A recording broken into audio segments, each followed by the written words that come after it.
Hi, this is Dominique for 644online.com. We're here to have another chit chat about mindset. So we talked a little bit about,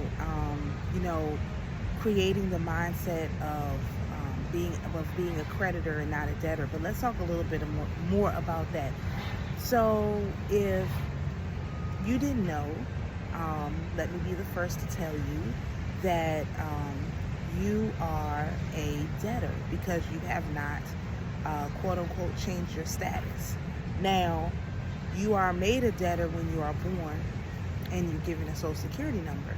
That social security number is to an account, which, don't get into the social security account information unless we're not talking about that, okay? Because that's a totally different thing with a bunch of other stuff going on, but just the general process, right? And so you are made a debtor. When you're born, you're given a social security number, and you have a certain amount of debt attached to that social security number. And so,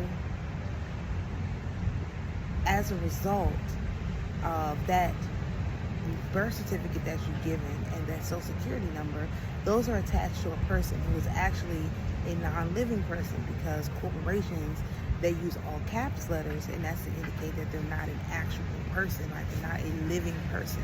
A living person has their name in upper and lowercase, which is why if you're from the Black community, people have nicknames, people this, people that, all kinds of descriptors. Why? This is to distinguish the government name, the dead person, from the living person, and their upper and lowercase name or their nickname, right?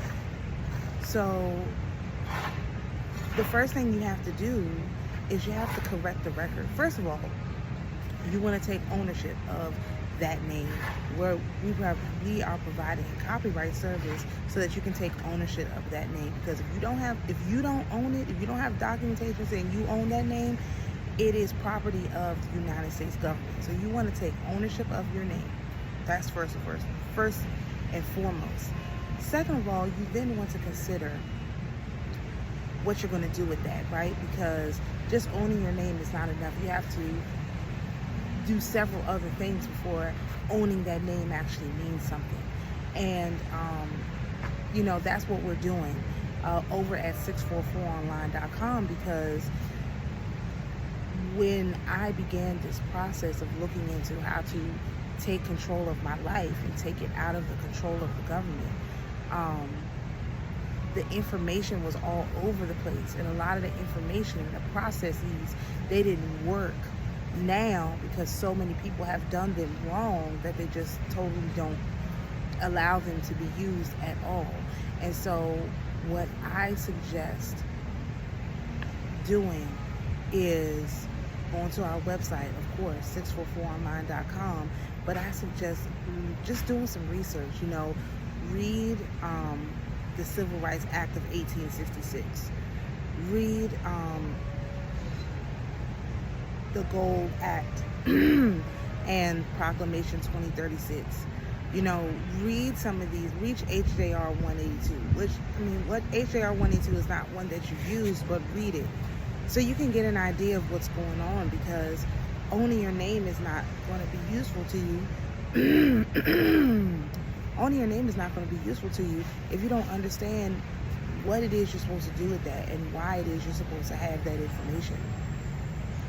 And if you read the laws, you'll have a much better, much clearer understanding of what's going on. There are also a lot of YouTubers, people on TikTok, wherever, that talk extensively about that. Listen to what they're saying and then look up the things that they're telling you about, because having an understanding of what they're talking about, when you get over to our club, you will understand a little bit better how to make these things work, how to make them useful, and what they can do for you. So, not going to go on too long. Hope this thought process, this mindset update has been helpful. Of course, if you're interested in copywriting your name, please go to our website, 644online.com, and we'll be glad to help you there. All right, we'll see you in the next video.